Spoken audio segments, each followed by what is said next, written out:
Hello दोस्तों, स्वागत है आप सभी का हमारे यूट्यूब चैनल किशन सर में। आप सभी के लिए एंशिएंट इंडिया प्राचीन भारत के इतिहास को लेकर आए हैं। वन लाइनर क्वेश्चन की भांति ये पूरे वन लाइनर क्वेश्चन होंगे जो कि सभी परीक्षाओं के लिए बहुत ही महत्वपूर्ण होने वाले हैं। तो वीडियो के साथ बने रहें और बिना किसी देरी के वीडियो को स्टार्ट करते हैं। यदि आप हमारे यूट्यूब चैनल किशन सर पर नए हैं तो वीडियो को लाइक करें तथा चैनल को सब्सक्राइब करना न भूलें। और यदि वीडियो आप सभी को पसंद आए तो अपने दोस्तों के पास भी शेयर करें, ज़्यादा से ज़्यादा शेयर करें ताकि सभी के पास हमारी वीडियो पहुँचे और इसका लाभ सभी को मिल सके। तो आइए देखते हैं, एक एक क्वेश्चन की ओर बढ़ेंगे। तो वन लाइनर क्वेश्चन होगा और वन लाइनर क्वेश्चन को हम बहुत ही अच्छे से देखेंगे। तो आइए देखते हैं।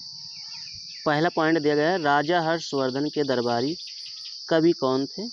तो आंसर इसका दिया गया है बाणभट्ट। दूसरा दिया गया है, संस्कृत नाटक नगानंद की रचना किस शासक द्वारा की गई थी? तो हर्षवर्धन के द्वारा की गई थी। तीसरा पॉइंट दिया गया है, कोणार्क का सूर्य मंदिर किसने बनवाया था? तो नरसिम्हादेव राय प्रथम ने बनवाया था। तो नरसिम्हादेव राय प्रथम ने कोणार्क का सूर्य मंदिर बनवाया था। अगले पॉइंट की ओर बढ़ेंगे। ऋग्वेद में सबसे प्रमुख देवता कौन है? तो ऋग्वेद में सबसे प्रमुख देवता इंद्र हैं। सही आंसर इंद्र। अगले पेज की ओर बढ़ेंगे। तो अगला पेज दिया गया है, हमें बताया गया है तक्षशिला। आइए देखते हैं। पॉइंट दिया गया, तक्षशिला विश्वविद्यालय किन दो नदियों के बीच स्थित है? तो ये है सिंधु नदी तथा झेलम नदी। तो सिंधु और झेलम नदियों के बीच में तक्षशिला विश्वविद्यालय स्थित है। आगे बढ़ेंगे। कैवल्य तो कैवल्य कौन से धर्म से संबंध रखता है या संबंधित है? तो ये है जैन धर्म से। आगे बढ़ेंगे। गौतम बुद्ध को कौन से गणराज्य के थे? तो गौतम बुद्ध कौन से गणराज्य के थे? तो शाक्य गणराज्य के थे गौतम बुद्ध। आगे देखते हैं, कौन संस्कृत का प्रथम व्याकरणविद था? अर्थात संस्कृत का प्रथम व्याकरणविद किसे कहा जाता है? तो पाणिनि को कहा जाता है। तो सही आंसर पाणिनि होगा।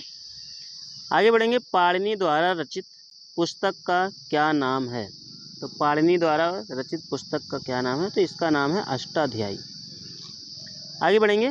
महाबलीपुरम स्थित एकाश्मीय शैल।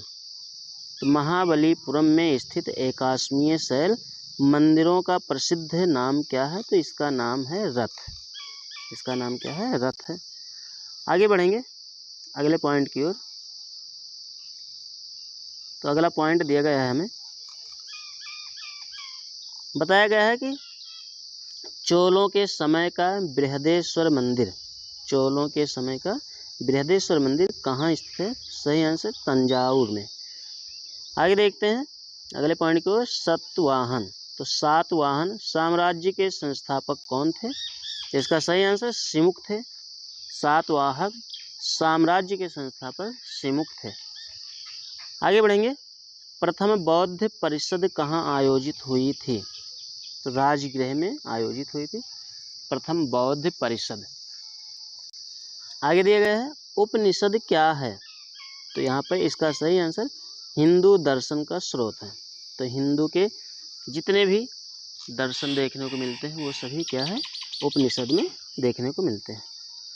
आगे दिया गया है, सिंधु घाटी की सभ्यता के लोग किसकी पूजा करते थे? तो सिंधु घाटी की सभ्यता के लोग पशुपतिनाथ की पूजा करते थे। सिंधु घाटी सभ्यता के लोग। आगे बढ़ेंगे अगले पेज की ओर। तो अगला पेज दिया गया है, हमें बताया गया है कि कौन सा वेद धार्मिक अनुष्ठानों से संबंध रखता है? तो यजुर्वेद। तो यजुर्वेद धार्मिक अनुष्ठानों से संबंध रखता है। आगे बढ़ेंगे। माउंट आबू स्थित मशहूर दिलवाड़ा मंदिर किस समुदाय का पवित्र तीर्थ स्थल है? तो ये जैन समुदाय का या जैन धर्म का कह सकते हैं पवित्र तीर्थ स्थल है। क्या? तो दिलवाड़ा मंदिर कहाँ पर स्थित है? तो माउंट आबू में स्थित है। आगे देखते हैं, कौन सा कनिष्क के राज्य वैद्य थे? तो कौन कनिष्क के राज्य वैद्य थे? तो कनिष्क के राज्य वैद्य का नाम था चरक। तो चरक कनिष्क के राज्य वैद्य थे। आगे देखते हैं अगला पॉइंट, अशोक के शिलालेख पर किस लिपि का प्रयोग किया गया था? तो ब्राह्मी लिपि का प्रयोग किया गया था अशोक के शिलालेख पर। अगला पॉइंट देखते हैं, ब्रजयान बौद्ध धर्म में बुद्ध या बोधिसत्व की संगिनी को क्या कहा जाता था? तो तारा कहा जाता था। इसका सही आंसर होगा तारा। आगे बढ़ेंगे, किस स्थान पर बुद्ध ने 5 सन्यासियों के साथ संघ की स्थापना की? तो ये है सारनाथ, जहाँ पर गौतम बुद्ध ने 5 सन्यासियों के साथ क्या की थी? तो संघ की स्थापना की थी। आगे देखते हैं, क्षमावाड़ी अगला पॉइंट है, क्षमावाड़ी किस धर्म से संबंधित त्यौहार है? तो जैन धर्म से संबंधित ये एक क्या है? त्यौहार है क्षमावाड़ी। आगे देखते हैं, तो आगे बताया गया है यहाँ पर अगला पॉइंट दिया गया है कि कलिंग युद्ध का वर्णन अशोक के किस शिलालेख में है? तो 13वें शिलालेख में स्थित है। कलिंग युद्ध का वर्णन अशोक के 13वें शिलालेख में स्थित है। आगे देखते हैं, आर्यों का मुख्य व्यवसाय कौन सा था? तो आर्यों का मुख्य व्यवसाय कृषि था, ये कृषि प्रधान थे। आगे है, ऋग्वेद में किस अपराध का सबसे अधिक उल्लेख किया गया है? तो पशुओं की चोरी। तो ऋग्वेद में यदि सबसे ज़्यादा अपराध किया गया है और उसका स्रोत मिलता है ऋग्वेद में, तो सबसे ज़्यादा चोरी यानी पशुओं की चोरी का अपराध किया गया है। आगे देखते हैं, पुलकेशिन द्वितीय ने हर्षवर्धन को पराजित कर कौन सी उपाधि धारण की? तो इसका सही आंसर होगा परमेश्वर। तो परमेश्वर की उपाधि इन्होंने धारण की थी, किसे हराकर? हर्षवर्धन को पराजित करके। तो आगे बढ़ेंगे अगले पेज की ओर। तो अगला पेज हमारा दिया गया है यहाँ पर, देखते हैं। तो अगले पेज में बताया गया है,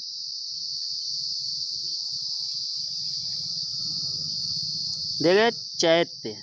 चैत्य किस धर्म के अनुयायियों का पूजा स्थल है? तो चैत्य किस धर्म के अनुयायियों का पूजा स्थल है? तो ये बौद्ध धर्म के अनुयायियों का पूजा स्थल है। आगे बादामी या वातापी। तो बादामी या वातापी चालुक्य वंश का सर्वाधिक महान राजा कौन था? तो इसका सही आंसर होगा पुलकेशिन द्वितीय। तो पुलकेशिन द्वितीय ये चालुक्य वंश का सबसे महान राजा था।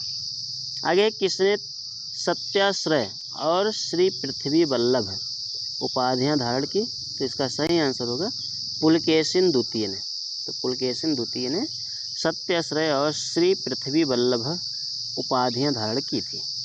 आगे है, ऋग्वेद में दस्यु शब्द किसके लिए प्रयुक्त है? तो इसका सही आंसर है अनार्यों के लिए। तो दस्यु शब्द नारियों के लिए प्रयुक्त है। आगे दिया गया है, ऋग्वेद में दीर्घकालीन या आजीवन अविवाहित कन्या को कहा गया? तो अमाजु कहा गया। तो जो अविवाहित कन्या थी या दीर्घकालीन आजीवन निवास करने वाली व्यतीत करने वाली जो कन्या होती थी, स्त्री होती थी, उसे ऋग्वेद में क्या कहा जाता था? तो आमाजु कहा जाता था। आगे देखते हैं अगला पॉइंट, पांड्य शासकों की राजधानी कहाँ थी? तो पांड्य शासकों की राजधानी कहाँ थी? तो मदुरई थी। पांड्य शासकों की राजधानी मदुरई थी। अगला पॉइंट, गोपथ ब्राह्मण किस वेद से संबंधित रखते हैं या संबंधित हैं? तो अथर्ववेद से। तो गोपथ ब्राह्मण किस वेद से संबंधित है? तो अथर्ववेद से संबंधित है। तो इसी क्रम में आगे बढ़ेंगे हम।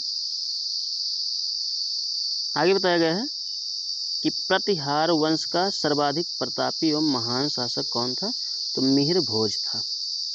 किस शासक का? तो प्रतिहार वंश का। आगे देखते हैं अगला पॉइंट बताया गया है कि जैन मतावलंबियों ने बोलचाल की किस भाषा को अपनाया? तो प्राकृत यानी अर्धमागधी। तो अर्धमागधी को भाषा को जैन मतावलंबियों ने अपनी भाषा के रूप में माना था।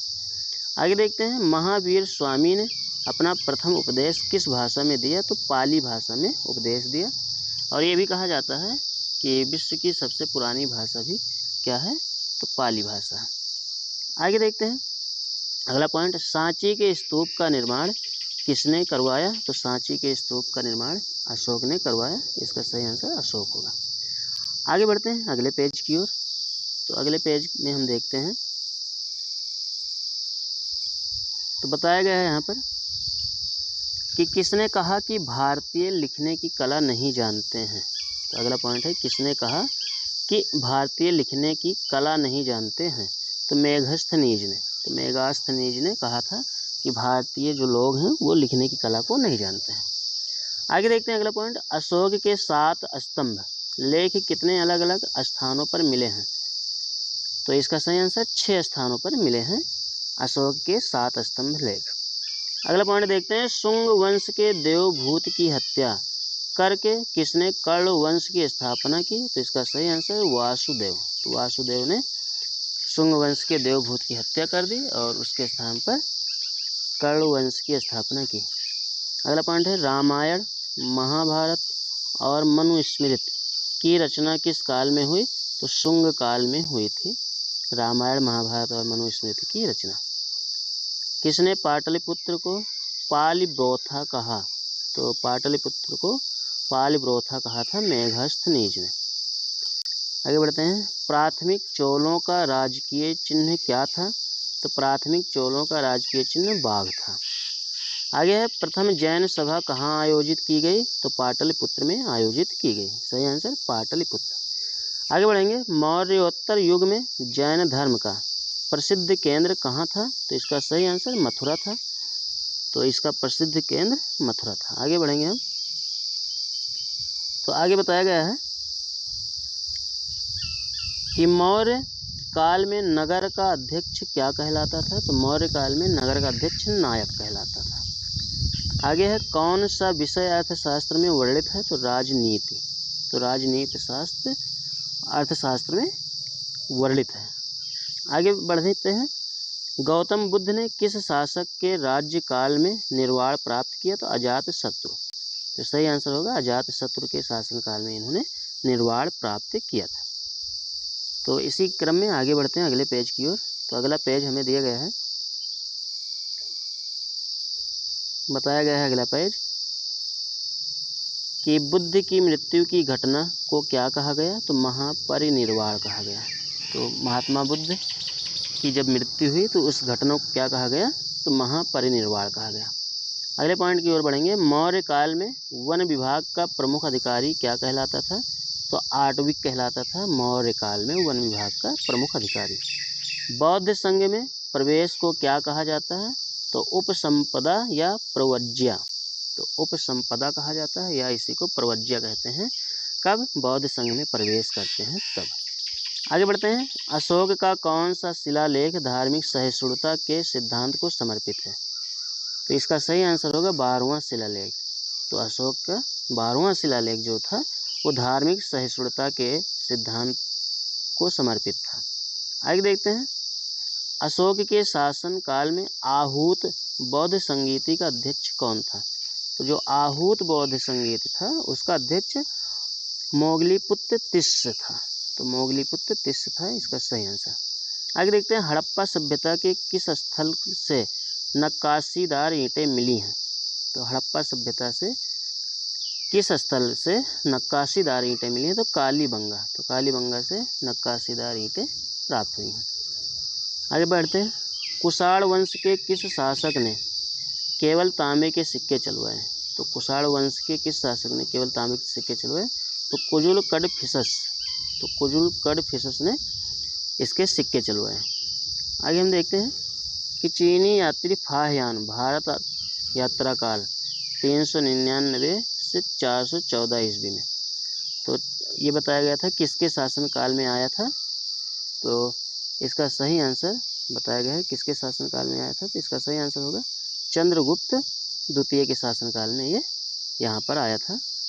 चंद्रगुप्त द्वितीय के शासनकाल में चीनी यात्री फाहियान। तो आगे बढ़ते हैं। सूत कांडे डोर, तो सूत कांडे डोर सुरकोटदा कैसे नगर थे? तो समुद्री तटीय नगर थे। तो ये सूत कांडे डोर और सुरकोटदा ये दो क्या हैं? नगर हैं। और ये नगर कैसे नगर हैं? तो समुद्र तटीय नगर हैं। आगे बढ़ते हैं। हड़प्पा सभ्यता के किस स्थल से घोड़े की हड्डियां प्राप्त हुई? तो इसका सही आंसर होगा सुरकोटदा। तो सुरकोटदा स्थल से घोड़े की हड्डियां प्राप्त हुई। आगे है, चोल काल में ब्राह्मणों को दान दी गई भूमि क्या कहलाती थी? तो इसका सही आंसर होगा ब्रह्मदेय कहलाती थी। तो सही आंसर ब्रह्मदेय कहलाती। इसी क्रम में आगे बढ़ते हैं अगले पॉइंट की ओर। तो बताया गया है यहाँ पर, बढ़ते हैं एक एक बिंदु को देखेंगे। बताया गया वस्त्र बुनने की कला, तो यहाँ बताया गया है वस्त्र बुनने की कला किस काल में प्रारंभ हुई? तो नवपाषाण काल में प्रारंभ हुई वस्त्र बुनने की कला। आगे, प्रसिद्ध दार्शनिक शंकराचार्य किस पल्लव शासक के समकालीन थे? तो सही आंसर होगा दंतिवर्मन। इसका सही आंसर दंतिवर्मन। आगे दिया गया, सीरिया के राजा एंटियोकस से किसने मदिरा, मूखे अंजीर एवं एक दार्शनिक मांगा था? तो बिंदुसार ने मांगा था सीरिया के राजा एंटियोकस से। आगे दिया गया है, चोल वंश के किस राजा ने सर्वप्रथम भू सर्वेक्षण कराया? तो चोल वंश के किस राजा ने सर्वप्रथम भू सर्वेक्षण करवाया था? तो इसका सही आंसर होगा राजराज प्रथम। तो राजा राजराज प्रथम ने करवाया था। आगे दिया गया, बिंदुसार की मृत्यु के समय अशोक कहाँ का उपराजा था? तो उज्जैन का ये उपराजा था अशोक। बिंदुसार की, अगले पॉइंट देखते हैं, बिंदुसार की किस संप्रदाय का अनुयायी था? तो बिंदुसार किस संप्रदाय का अनुयायी था? तो इसका सही आंसर होगा आजीवक संप्रदाय। तो सही आंसर आजीवक संप्रदाय होगा। आगे दिया गया, कालीबंगा स्थल राजस्थान के किस जिले में स्थित है? तो गंगानगर में स्थित है। तो राजस्थान के गंगानगर जिले में कालीबंगा नामक स्थान स्थित है। आगे बढ़ते हैं, उत्तर हड़प्पा अवस्था काल के चिन्ह किन नगरों से प्राप्त होते हैं? तो इसका सही आंसर होगा रंगपुर और रोजदी से प्राप्त होता है।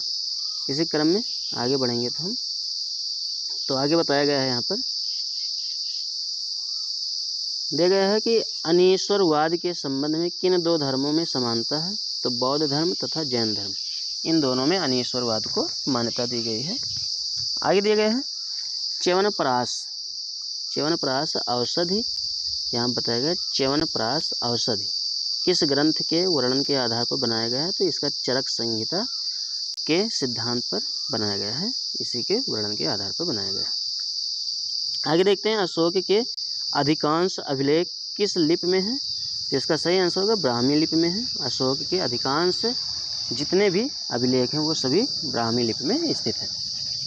तो आई होप आप सभी को ये इतिहास के वन लाइनर क्वेश्चन बहुत ही बेहद पसंद आए होंगे। ऐसे ही वीडियो के साथ बने रहें और हमारे नए वीडियो में जुड़ने के लिए हमारे चैनल को सब्सक्राइब करें और अपने दोस्तों के पास भी शेयर करें। फिर मिलते हैं इसी का अगला पार्ट लेकर।